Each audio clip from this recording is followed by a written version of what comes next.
Wiltshire. Open pasture, hawthorn hedges, a manor house silhouette interrupting the skyline. Behind the polite facade waits Britain's most persistent riddle, Rudlow Manor, the country's own Area 51.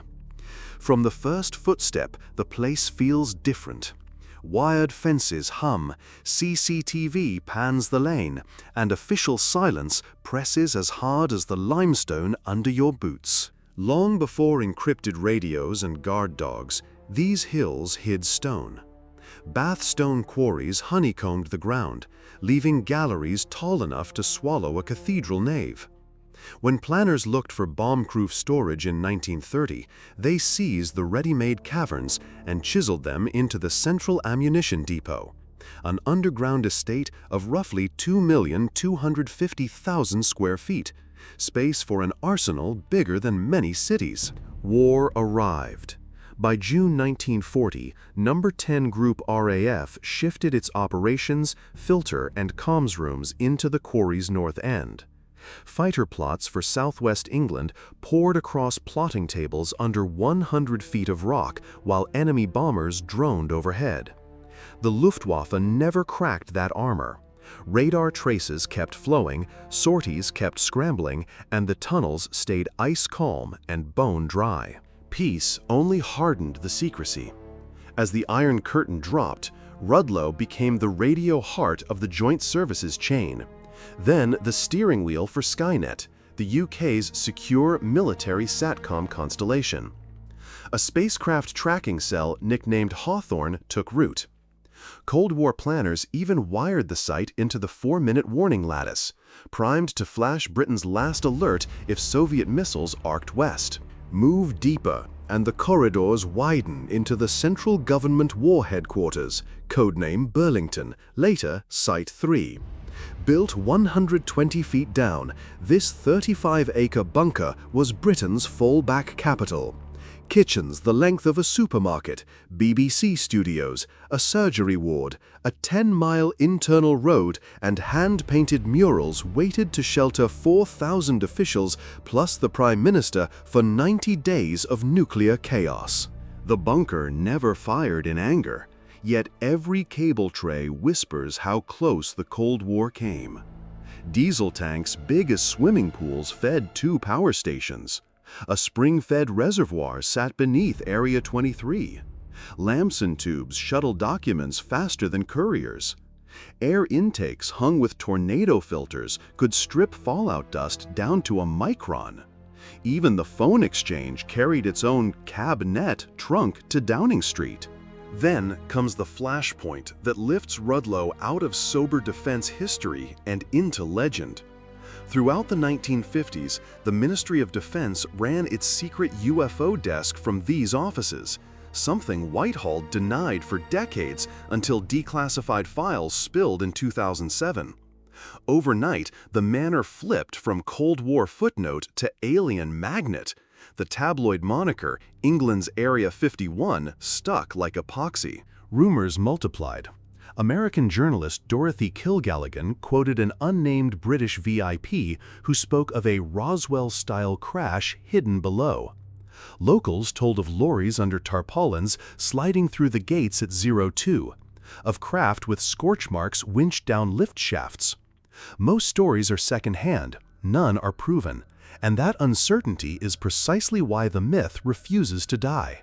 Stand outside the old main entrance now. A faded, private, keep out sign tilts beside rusted oil tanks. Brambles choke the access road. Yet motion sensors still blink, dogs still patrol, and unmarked vans still ease through the security barrier at odd hours. Officially, the estate sits in limbo. Unofficially, the quiet is loud. Urban explorers who slip the fence describe a time capsule. Prefab offices from the 1960s lie littered with punched cards and nicotine-stained mugs. Map boards show Soviet bomber headings. A corridor labeled PM Suite ends in blast doors thicker than a bank vault. Graffiti is rare. The chill and the silence keep even trespassers hushed. Beyond the manor spreads a greater puzzle, the Corsham Labyrinth. Tunnel Quarry, Spring Quarry, Browns Quarry, Eastleys, Monkton Farleigh, all interlinked by rail spurs and conveyors. Some chambers store £1 billion in vintage wine. Others shield Defence Digital's fibre nerve centre. Rudlow is the public face. The real brain might sit a mile away, cable tied to a server rack, humming behind a blast wall. Compare the myths. America's Area 51 basks in desert glare. Rudlow crouches under damp English turf. One tests hypersonic jets. The other once shepherded radar blips and Cold War comms. Both share three constants: layers of access you will never see, a workforce trained to erase its footprints, and a story that outgrows every effort at censorship. Strip away the saucers and you still have a marvel of engineering. Limestone pillars bear 12-ton slabs. Underground streets run arrow straight for half a mile. Temperature settles at 50 degrees year-round, perfect for ammunition or fine burgundy. Humidity never climbs above 60%, a detail obsessive enough to impress any cellar master. Security protocol reads like a thriller. Changeable pad numbers, roving guard posts, periscopes disguised as drain pipes, and external phones rigged to record both ends of the line. Even today, drone pilots report sudden GPS blackouts when they stray too close, hinting at active jammers, or at least a standing order to switch them on fast. Publicly, the manor closed in 2000. Parts have been sold, including the 17th century house slated for luxury flats. Yet Mod Corsham next door keeps expanding, and fiber trunks from the new Defence Digital hub vanish straight toward the old mine entrances. In the age of cyber warfare, a stone bunker that shrugs off electromagnetic pulse looks useful again. Ask Corsham residents, and you hear pragmatism laced with pride. Some work down there fitting air handlers. Others remember Friday night convoys that rattled the China.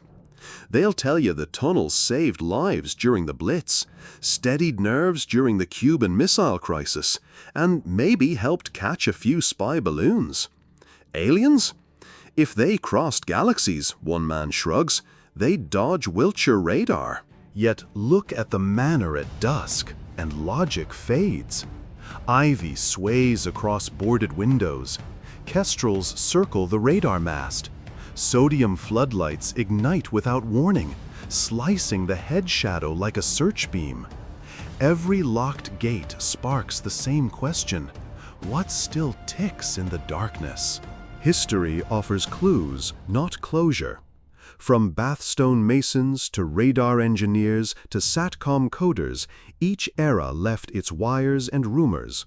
Legacies overlap. Cold War blast doors guard Victorian pillars.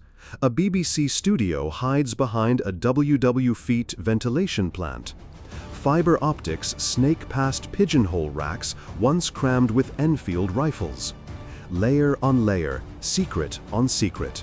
Rudlow's pull is less about aliens and more about our own appetite for the classified.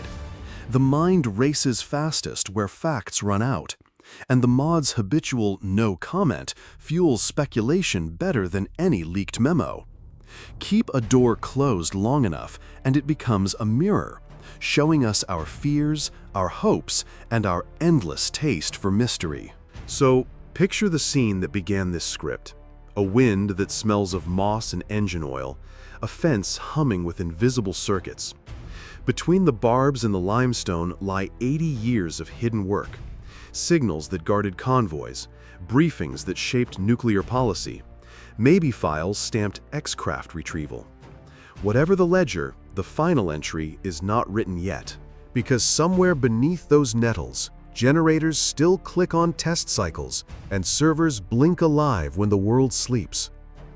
In an age of drones, data leaks, and deepfakes, Rudlow Manor reminds us that sometimes the old rules still matter. Dig deep, stay quiet, lock the door from the inside. That creed built the tunnels, and it may guard what comes next. Step back from the fence. Let the questions hang. Rudlow Manor's greatest power is not a war room map or a downed saucer. It is the controlled vacuum of information. And that vacuum does what magnets do. It pulls. Until doors open and lights switch off for good, Britain's Area 51 will keep drawing cameras, myths, and midnight footsteps. In the end, the manor is both relic and rehearsal. Proof of how far a nation will go to hide its nerves, and a rehearsal for the cover stories we will surely write tomorrow. Secrets age. Curiosity doesn't. That is why a fenced-off estate in rural Wiltshire speaks louder than any press release. Because silence, delivered at scale, is never just empty air. And so the tale loops back to you, standing alone on a chalky verge, staring through mesh at a padlocked gate. You inhale the stillness and feel your pulse answer the hum behind the fence. Somewhere in that hush lies the answer, mundane or momentous, and the knowledge that until someone turns the final key, Rudlow Manor will remain exactly what we have made it. A story too good, too strange, and too important to end.